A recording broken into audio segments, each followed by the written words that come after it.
Good evening, good people. It is I, the Maize Mad Man, here on the Minute with the Madman. A Minute with the Madman. It's my semi-weekly show airing on week 0 exclusively. But anyway, if you read the banner, then you know what we're here for. Michigan has a quarterback battle brewing. Michigan has other position battles brewing. But the most intriguing one, the most important one, quite frankly, is the quarterback battle that's going on between Jaden Denegal, Alex Orji, Jack Tuttle, Warren Davis, even Jaden Davis, if you want to throw him in there. But I said Warren Davis is Davis Warren, my bad. But before we get into that, let me address the comments. My guy Antoine is already here. Shout out to Twan. What's good? Um, let's get to it though. Go Blue, Coach Lou. Love the hire. I'm actually becoming more and more a fan of this hire, Antoine, as the weeks go by or as the days go by. It was only announced yesterday, I believe, the day before, but at the time, it wasn't a lot of information regarding uh, Lou Esposito is his name. Came over from Memphis. Really didn't even get going at Memphis before he accepted the job at Michigan to be Michigan's defensive line coach. He was going to Memphis to be the co-defensive coordinator / defensive line coach.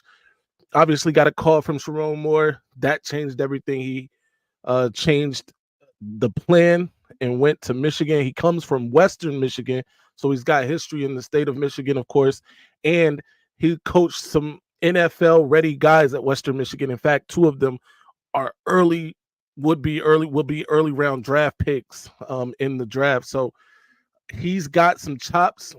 And of course, at Western Michigan, you're not dealing with the caliber of high school talent that you would be at Michigan, of course. So being able to um, have that Michigan block M on his shirt when he goes into a recruit's house or to a school or whatever, it's going to make a world of difference.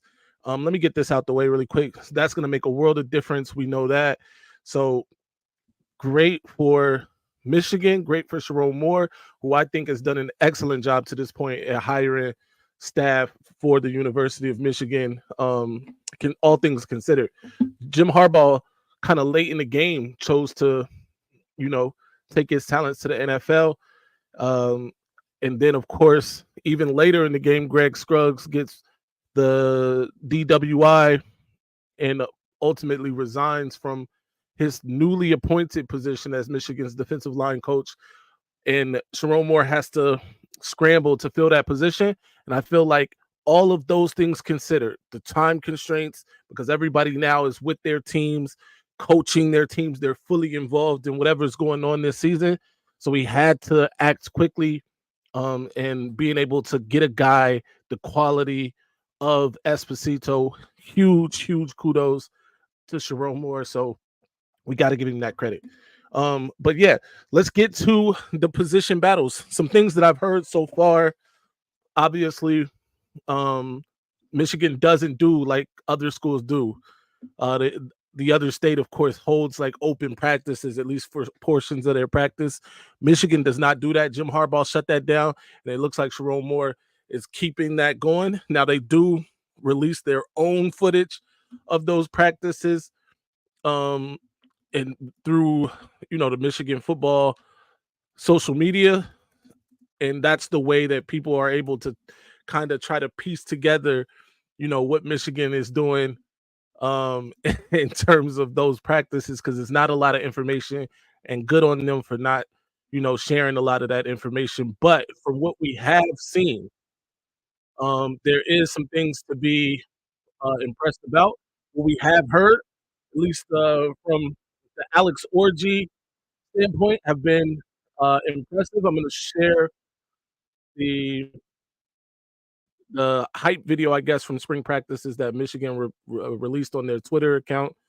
As soon as we can get that technically together here, because there are some technical difficulties. There we go. So you guys should be able to see that now.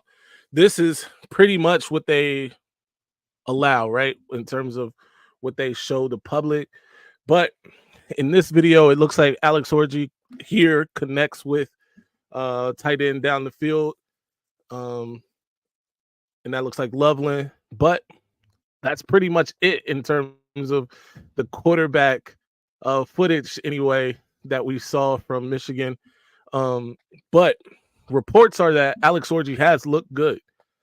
And if you remember me coming into the season, I thought that Jaden Denegal would be the guy. I just thought he was more, excuse me, I thought last season, by the way, happy Easter to everyone.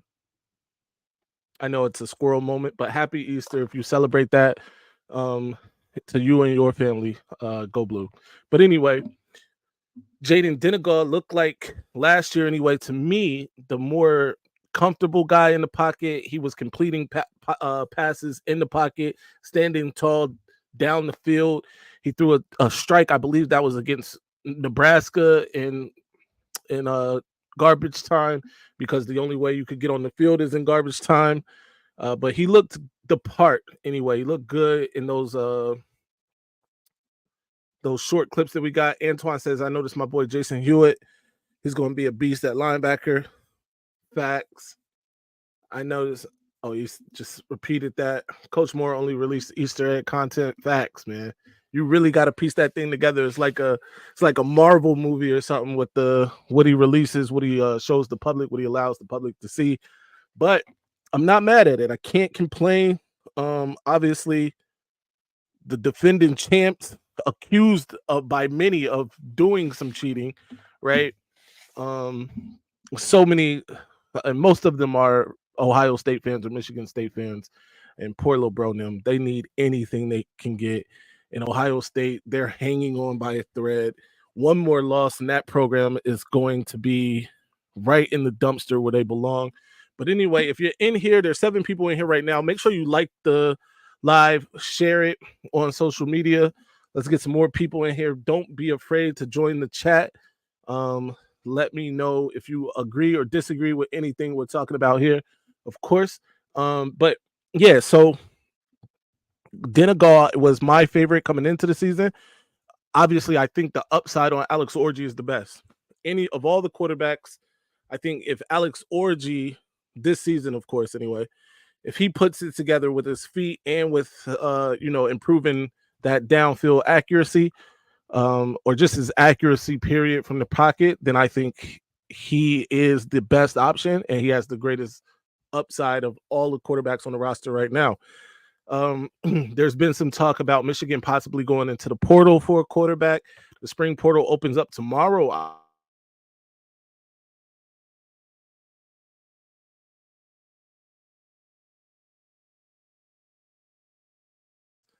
That Michigan may need to or may want to jump in the portal for. One of them being defensive back, right? Rod Moore, of course, goes down with the season-ending ACL injury, and Michigan's going to need guys to step up at that position, maybe just for depth purpose.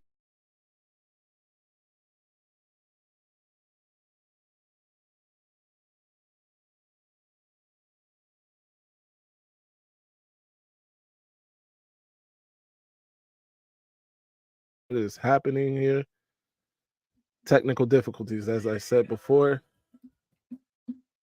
If Alex gets to 65%, it's over. We're making another championship run, and if he's not accurate, teams got to deal with that RPO action. Yeah, that's true, man. But here's the thing: we've seen a quarterback like him at Michigan not be accurate, and maybe even a better prospect in Joe Milton didn't work out. So I need him to be accurate. He needs to be accurate. Michigan needs him to be accurate. He can't just get out there and run, because people that'll be too easy to defend. But here's the other part. I think him running is going to open up the pass game. Obviously, he's gonna have easier throws if he's able to effectively run the football. We know that, right? So there's that. Joe Milton wasn't willing to run. In fact, he was. That could be true too. I'm not mad at that. What's up, man? Tuning in late. Missed anything important? Nothing important yet. In fact, we just got started. We only been up for 11 minutes so far. We're just talking about right now the options at quarterback for Michigan. Talking a little bit about Alex Orji and his upside. My guy Antoine thinks that if he runs, even if he's not the most accurate, Michigan makes another run at a championship. I said we had this before in Joe Milton. He wasn't accurate. We saw what happened. I do need Alex Orji to be somewhat accurate. Even if, him running the football opens it up, because I know that'll make throws easier, the threat of him running. But you got to be able to deliver the football. That's the most important thing, really. Make sure to like, subscribe. Maize Madman Week 0 podcast. Be sure to do that. Absolutely. Like if you haven't already. 8 people here. We need at least 8 likes. Like this if you haven't already. Subscribe to Week 0. We're trying to get to 1,000 tonight. If you haven't subscribed, you can subscribe. Maybe you'll be the 1,000th person to subscribe. I think we're at 332 at the start of this video. We got to get to 1,000 by the end of this thing, and I got like 15 more minutes. So you don't have a lot of time. But yeah. Hit the like. Facts. My guy Toast is here. Shout out to Toast, man. OG Toast. I appreciate you, brother. Go Blue, Michigan. Salute. Toast. So who you think Michigan starts at quarterback this season? Do you think they have to go to the portal to find a quarterback? Let me know in the comment section what you think. Let's talk about it. Switch to overlay. Oh, that's right. There is an overlay in here. See? Not in here enough, man. That's the problem. I'm not seeing that overlay, B.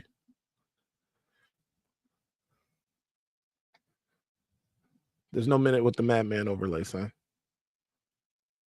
There we go. I found it. Never mind. I lied. There you go. That's dope. I appreciate that. Shout out to the guys at Week 0 providing the overlays here, providing the visuals here on Minute with the Madman. Shout out to those guys. It's not hard to design a simple offense, especially if the defense is constantly scared to run. What's good, my guy? I'm guessing this is Ryan joining the show. I was switching it for you because I gotta get you. Oh, you got it. All right, cool. I did it. Yeah, I did it. All right, cool, cool. Yeah. I hear kids in the background there. Yeah, it's Easter. No but doubt. All right, I was just making sure we got it set up. So. No doubt. Appreciate it. Yep. Have a good show, man. Yep. I played football. I know how hard it is to deal with the RPO action, especially if you got a big bruising running back and quarterback. I don't think people understand how hard it is to stop. No, there's no doubt, man. I believe, bro, we saw Urban Meyer do this for years, even going back to Florida, right? He had Tebow, and they did RPO on people to death. The difference is, and this is the important part, that when they needed to, Tebow could complete a pass, for Florida, at least down the field. And I need for Orji to be able to do that. We saw Terrell Pryor. When we go back now to the other state, that Terrell Pryor, the Braxton Millers, the JT Barretts of the world, all of those guys, other than Terrell Pryor, who did it for the other coach, but those other guys played for Urban Meyer, and they did RPO, and they were dominant in doing it. They had success doing it. But the difference is they could complete a pass when needed and if needed. They always seem to complete a timely pass, especially against Michigan, too. And I can't forget that. Gonna be my first spring game in a couple weeks. Any tips or things I should know? Best spot for a good meal. Guys in the chat, let my guy know best spots to eat in A2. It's a lot of good spots, man. I'm trying to think. I would say go to the burger spot where Jim Harbaugh, famously bought the burger for for homie that got, obviously started this whole thing. One of my favorites though, if I'm being honest, I like what's the joint right there on Main Street? The joint on Main Street. Is it like First Bite, something like that? I like that place. They're good. If you're going to try to be fancy, Night Steakhouse is really good. But yeah, it's a lot of good spot. Mr. Spots, another good joint to eat. But basically enjoy yourself, man. I I was gonna try to go to the spring game. I still might actually go to the spring game. Got to figure out the flights and logistics for that. I still might go there. If I go there, hope I see you. But yeah, go to the Brown Jug. Yes. How can the Brown Jug for sure? Go to the Brown Jug. But yeah, it's a lot of good places to eat. You're going, obviously Michigan Stadium is iconic. Enough said about that. But yeah, so let's move on. We talked about Alex Orji. I spoke a little bit about Jaden Denegal, who I think he's also big and athletic enough, right? And theoretically, Michigan could run RPO with Jaden Denegal, who is a more accurate passer. I do think Alex Orji is by far the better athlete, but that's neither here nor there. Another name, Jaden Davis, the incoming true freshman. I do believe he might be redshirted, though. I know there was some talk about that last month or the month before about him accepting a red shirt this first year, which I think he should. If he hasn't accept the red shirt, that's what I would do. But he is his own man. We'll see what happens with that. So I'm not going to really include him in that. But Jack Tuttle is a guy that a lot of people believe in. I think he served as JJ's main backup before he got hurt. He got banged up a little bit, and that allowed Denegal to play. But Tuttle, I think this is like his 7th year of college football. He wasn't the most impressive during his time at Indiana, but he's sat and watched and played in a lot of football games. He's played in more football games than all of these guys combined, I think. So he definitely has it from an experience standpoint. But what do you guys think about his ceiling or his upside? Do you think Michigan can challenge for another national championship? Jack Tuttle at quarterback, let me know. I'm not a huge Tuttle fan, but I don't hate him either. So there's that. Jack Tuttle is hurt and he's trying to be a member of the Michigan staff. And I like that. If he wants to be a part of the Michigan coaching staff, by all means. But I like him as a member of the coaching staff more than I like him as Michigan's starting quarterback for this upcoming season. No disrespect to Jack Tuttle, respectfully, but disrespectfully, I don't want him as the quarterback. No disrespect. I'm dead serious. He's a good guy, whatever. But moving on from the quarterbacks, of course, there's a battle in that defensive backfield. Guys like Makari Page spoke about this. Let me see what Toast is talking about. It should be Orji or Denegal, but if JD is in the talks come fall, I'm going with Jay Davis and let Orji come in on short runs. Man, that's interesting. That is interesting. Do you think if Jaden Davis is the starting quarterback, obviously if you're Jaden Denegal or if you're Alex Orji, pretty much your college quarterback hopes are over because this is a freshman and theoretically he's going to have this job right going forward. Do you think that some guys get disenfranchised, hop into the portal? I don't know. If you're Alex Orji, if you're playing enough, right, if you're getting in enough, making plays enough, maybe that's enough to keep you in A2. That could be sticky. We'll see what happens with that though. Trade Tuttle for a second round transfer. Yo, that's dope. At this point, they treating it like it's the NFL anyway. You might as well be able to trade players, whatever. If Orji doesn't become starting, I definitely want him in on packages. Nah, I'm with that 1,000%. The packages that he got in last year, he performed pretty well. So I definitely want to see him on the field playing That is an absolute Snapple top fact. But moving on to the secondary, everything we've heard from the secondary so far, they had that picture, of course, where they picked one of these quarterbacks off. We don't know which quarterback threw the pick, but somebody did some some digital investigation, zoomed in on the picture where the defense was celebrating. It looked like it was Jaden Davis walking off the field, but you never know. That doesn't necessarily mean he was the quarterback either. But I appreciate the the digital forensic science that people were doing on the internet. Man, I'd be lying if I wasn't excited by the idea of watching Jaden Davis, Julian Sand duel it out for a few years. Yeah, man. For it looked like it was going to be Jaden Davis and Air Nolan, but Julian Sand decided to spin the block with Ohio State. So it will definitely be interesting. Though it was Julian. It was Julian. What you mean? That threw the interception. Who the hell is Julian? I'm not talking about for Ohio State. We're talking about for Michigan. Michigan got a quarterback named Julian? Let me know something. If so, I'm in the dark.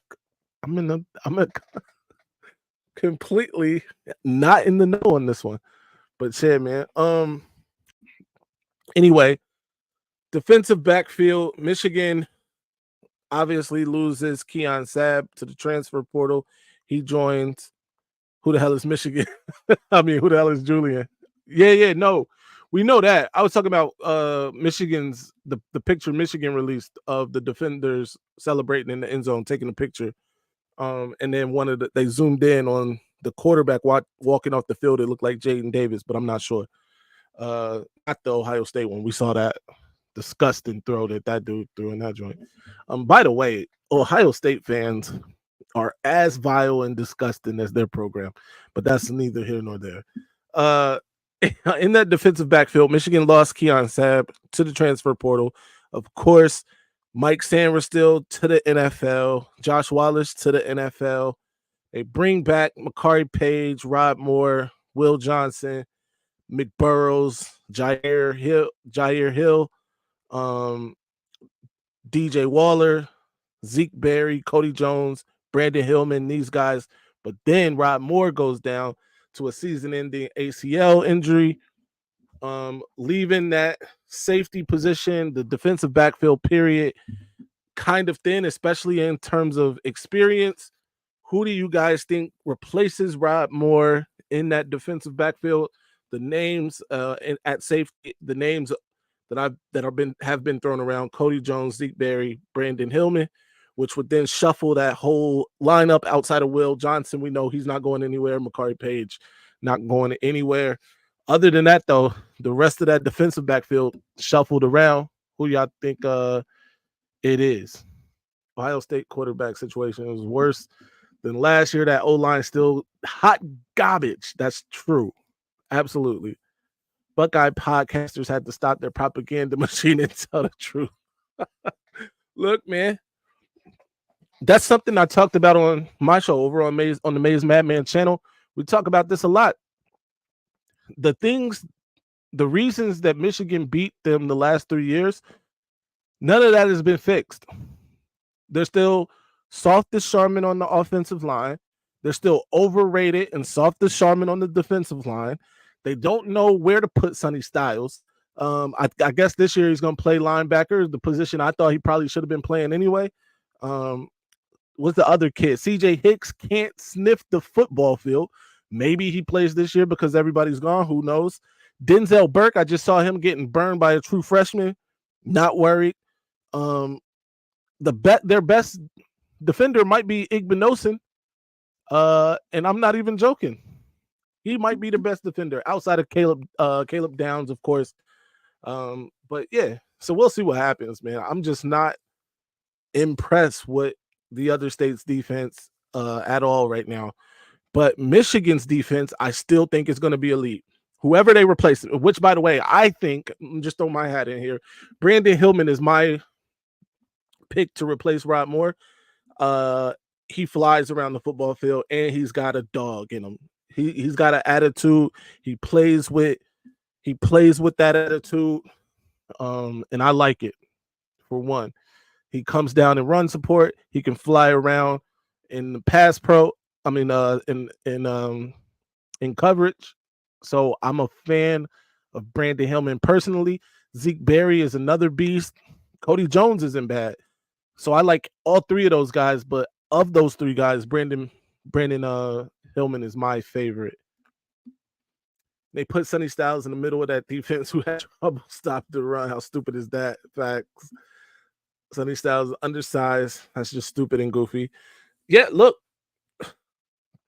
I pointed out a couple weeks ago, Sonny Styles told a few of their fans. Oh, Sonny Styles did a nosedive when he had a one-on-one chance to stop Blake Corum right after Zach Zinter got hurt.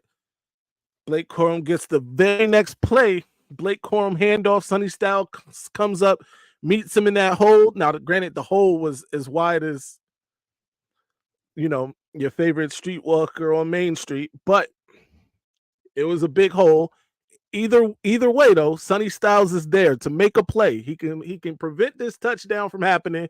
All he has to do is make a play and in the open field, make a tackle. He couldn't do it. Not only could he not do it, he didn't touch Blake Corum, and he looked silly diving into the ground as Blake Corum went and scored the touchdown right after Zach Zinter went out of the game. It was disgusting. See what my guy's talking about. Told a few of their fans on X their quarterback room is trash because they can't develop with Ryan Day. Facts. Sonny Styles gonna get lost in the wash. Watch, that's assuming that goofy athletic dude knows the gap he's supposed to be in. Facts. Street. So what are we thinking? A backfield of Page, Hillman, Will, Waller, Q at nickel. Yeah, I like that. I think Will and Page are the mainstays for sure. I'm hearing Waller over Jair Hill right now at this time. Jair Hill is a little smaller, but I liked him in the coverage. Anytime he was in coverage last year, I thought he played well. But either way, DJ Waller or Jair Hill, I'm fine with that. And McBurrows in the nickel, cool. Even if you want to flip that, put McBurrows on the outside. I think DJ Waller's more of an outside corner though. Jair Hill could work in the nickel. But yeah, however you want to mix and match that thing, I can see happening. Sonny Styles jockstrap still on the field. His mouthpiece, his helmet, all of that still there. In fact, they should mark that space on the field.